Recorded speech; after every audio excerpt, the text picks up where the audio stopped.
What's up, guys? It's Ben with 2020 election predictions. In today's video, I'm going to continue on yesterday's video and talk about how I think there's a potential for the presidential election to match up exactly with the Senate election. In 2016, it was the first time that ever happened where all the states that went to Donald Trump voted Republican on the Senate level, and every state that went to Hillary Clinton voted Democrat on the Democratic level. If this trend continues in 2020, we can really better predict the presidential race and even all the Senate races, because there's a lot of uh, Senate races that are toss-ups in the Senate, but on the presidential level, they're definitely not toss-ups and vice versa. So I definitely want to take a look at that. Um, Also, before I get into the video, I was looking at this website called Social Blade. It was really interesting. And it was really encouraging. It said in 2 months, I'm going to have 1,700 subscribers. So please help me with this trend. I really want to get monetized at 1,000 subscribers. So please do that right here and turn on the bell notifications, give this video a like, and comment. Okay, so diving right in, this is where I think the current electoral map is right now. I haven't filled up some of the swing states, and this isn't to say that I think all these states will be tilt, but I feel pretty confident in that, like, Ohio and Iowa are still lean GOP states, even though there have been some polls showing that these states have been very close. Joe Biden's within the margin of error. And also, say like Michigan, that Donald Trump won in 2016. There was a poll that just came out yesterday that had Joe Biden up by 17 points. So I feel comfortable putting this in the lean Democratic column. Other than that, you see the race is pretty wide open. The Joe Biden definitely has a little bit of an advantage, but all Donald Trump would have to do is win 3 to 4 of these states to win the election. So moving on, this is what I think the Senate election looks like right now. So you see that the Republicans are at 48 seats and the Democrats are at 47 seats. I'm being definitely more conservative in this map than I have been, but just for the sake of the video, I kind of want to show you what this might look at. So one obvious difference that I see here is that, like, Montana on the presidential level is a safe Republican state.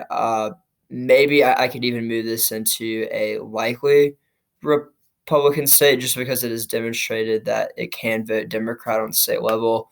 But President Trump remains fairly popular there, even though they have a Democratic senator and a Democratic governor, and could potentially elect another Democratic governor and another Democrat senator, Steve Bullock. But if we use the same trend that polarization has increased so much, and partisanship, then we would expect on the Senate level that Steve Daines would win this seat, even though Steve Bullock is a very strong challenger. Steve Daines would ride President Trump's coattails, and this state would, let's just say, tilt towards him for the sake of this video. So the next state that I see up, just going south, is the state of Arizona. So on the Senate level, the polls have demonstrated that Mark Kelly is just ahead by a very substantial margin, like double digits. And it just seems that he's a lot more popular of a candidate than Martha McSally is, which is fairly interesting because Arizona has historically always had Republican senators. I mean, y'all remember Jeff Flake, John McCain. I mean, you could argue that maybe these guys are rhinos. I hear a lot of people on the right say that, oh, well, these aren't like Trump Republicans. They're more like country club Republicans. But I mean, while that is true, Arizona has been a very conservative state. I remember their sheriff, Joe Arpaio, I think. I mean, he was a pretty firebrand conservative, pretty controversial too. So it's not just a rhino state. But Donald Trump underperformed Mitt Romney and John McCain there in 2016, and it's trending blue a lot.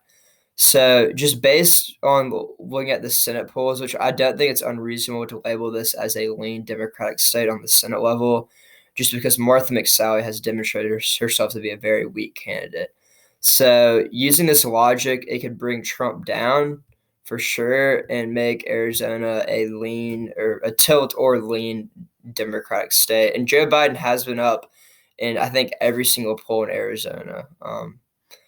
Obviously, the polls are not going to be very accurate waiting up to this election, but just for the sake of this video, that's what I'm doing. So moving east, the next state I see, so on the presidential level, we have Iowa as a lean Republican state, but on the Senate level, it is a toss-up. So Iowa has been a lean GOP state on the Real Clear Politics map, but they actually just changed it. Now, I'll do a video on that later on why they might have done that. There was a poll that showed Joni Ernst down by 1 point. I don't think this is a sign for the Republicans to freak out. I do think that the Republicans now, just nationwide, President Trump especially, are just doing very poorly in the polls, and that's just indicative of the current political moment. So I do think the Republicans do have some room for improvement, but it should send a shockwave that, look, the Senate is really a toss-up right now. I think before the coronavirus, everyone thought the Senate is going to lean towards the Republicans. They just have a structural advantage there, like they did in 2018. But looking at it now, it's definitely more wide open. That being said, I still think that Donald Trump will be able to help Joni Ernst in Iowa. Joni Ernst is not a super popular senator, but she won by a pretty substantial margin in 2014. And just based on the fact that Donald Trump won this state by 9 points in 2016, and he's still polling ahead of Joe Biden, albeit less than 9 points, I think like 2 or 3 points. And I think that just because of partisanship and blah, blah, blah, blah, that there's not going to be a lot of split ticket voting. And I'll show you this article later. It kind of explains that. It was written 2 days after the election in 2016. So next up on the Senate level, we see that on the presidential level, I have Michigan as a lean Democratic state. And frankly, I really don't know if John James is going to over or underperform Donald Trump. And the only reason I had Michigan as a toss-up state on the Senate map is that's because what the Real Clear Politics map has too. But also on the presidential level, they have it as a toss-up here. There's a less polling on the Senate race. That's why I feel more confident in calling this a lean Democratic state on the presidential level. But I do agree that this is going to be a lean Democratic state on the Senate level as well. And I really don't see any split ticket voting happening in Michigan. I do think that both these races will lean towards the Democrats. In the 2018 midterms, John James lost the race by, even though he did better in the polls, he still lost this race by 5 or 6 points. And I think that Donald Trump did kind of a once-in-generation upset here in Michigan. And I've said this before, I think it will be hard for him to replicate that win in Michigan. I think it'll be a lot easier in a state like Wisconsin, but Michigan and Wisconsin, although they're very close to each other, they're very different states. So I don't think we have a lot more to go. The last one would just be Maine. So Susan Collins has demonstrated that she is a winner in the state of Maine. She's won by double digits every single time she's run, even though that Maine has been a Democratic-leaning state from the beginning of time. I really don't remember the last time it's voted for a Republican nationwide. Maybe Ronald Reagan in 1984. When every state voted for Reagan except for Minnesota. So on the presidential level, even though Donald Trump only lost the state by 2.5 points, I think it is likely that he will lose this state again. It appears that now his standing in the race is not as good as it was on Election Day 2016. Obviously, the polls were wrong in 2016. They could be wrong again. But most political forecasters do not see Maine as a pure toss-up. They see it as either tilting or leaning towards the Democrats. On the other hand, most political forecasters do see Maine as a pure toss-up. Typically, if this were any other election year, Susan Collins would probably zoom to victory because she's been popular. She's been reelected 3 times in Maine. She's very popular in the state of Maine. But after her Brett Kavanaugh vote, that was kind of the last straw for some of these more moderate Democrats who have voted for her in the past. She's demonstrated to be a very moderate Democrat, but honestly, this was a super hard decision for Susan Collins, whether to vote yes or no. For Brett Kavanaugh, it was kind of like damned if you do, damned if you don't. Because if she didn't vote for Brett Kavanaugh, then she would have gotten primaried likely in Maine. And then I think that the primary challenger, he or she would have won, and then they would have lost the general election. But she voted yes, which I think was actually smarter for her in terms of keeping her alive politically, because I think that a primary challenge would have been more likely. And maybe that like the Donald Trump base would not be motivated to vote for Susan Collins if she had voted no.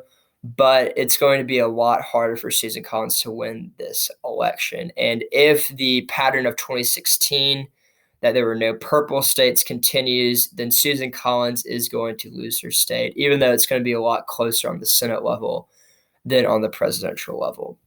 So looking at here, the only state that has a Senate race and a presidential race that's too close to call is the state of North Carolina. Right now, Joe Biden is up in the polls. I think Tom Tillis and Cal Cunningham are pretty tight in the polls. Cal Cunningham might be up a little bit. I've always seen the state as leaning slightly to the Republicans on the presidential level, but still just being a pure toss-up on the Senate level. One thing that I didn't even talk about on this video is the effect of governor's races. So I think that on the presidential level and on the Senate level, North Carolina is a pure toss-up. But on the governorship level, I think that this state leans towards the Democrats because Roy Cooper is a fairly popular incumbent governor. And so using this logic that I'm saying that everyone's going to go straight ticket voting, then this would help Joe Biden and this would help Cal Cunningham, who's the Democratic challenger for Senate. However, in the past, it is demonstrated that a lot of voters treat state elections different from nationwide elections. So even though that these Senate elections have been nationalized more, and like that is a trend that's been happening more, still on the governorship level, it has been different. So, for example, Roy Cooper won the governorship in 2016. Even though that Richard Burr, who was the Senate candidate in 2016, and Donald Trump won. Richard Burr won by even a larger margin than Donald Trump did. Donald Trump by 3.5 points. So using this logic, but then Tom Tillis would very slightly win this race. But also I caution you very, very much because some other political forecasters could very easily say that North Carolina leans to Joe Biden. And then in this case, then Cal Cunningham would win and it would be a 50-50 tie. And also someone could argue that, look, if we're using the same logic with the governor's race, which is probably less of a toss-up than North Carolina on the presidential or Senate level, then the presidential and Senate level would go blue. So that is definitely interesting. So as you can see, on the Senate level, just because every state gets voted on the presidential level, you can see that I can make a prediction that the Republicans would very, very narrowly keep the Senate. I don't feel very, very confident in this. I think that North Carolina could very easily go blue, and even Montana. I think Montana is probably the most likely state to split their ticket, just because Steve Bullock has so much political capital in the state of Montana. But on the presidential level, you see we can't even make a prediction. Some people would argue that right now maybe Florida leans towards the Democrats, or maybe even Wisconsin. But even though that Joe Biden is up in the polls in these states right now, I think it's too hard to make a determination right now. So you see that the presidential race is still wide open, and that I think the one state where the Senate race will have the most impact is Arizona. And Arizona might just be too far gone for Donald Trump to win in 2020, but we will see. Thank you all for watching this video. I will do my last part of the video in my next video, and please subscribe here if you haven't already. Thanks, guys, for watching. See you tomorrow.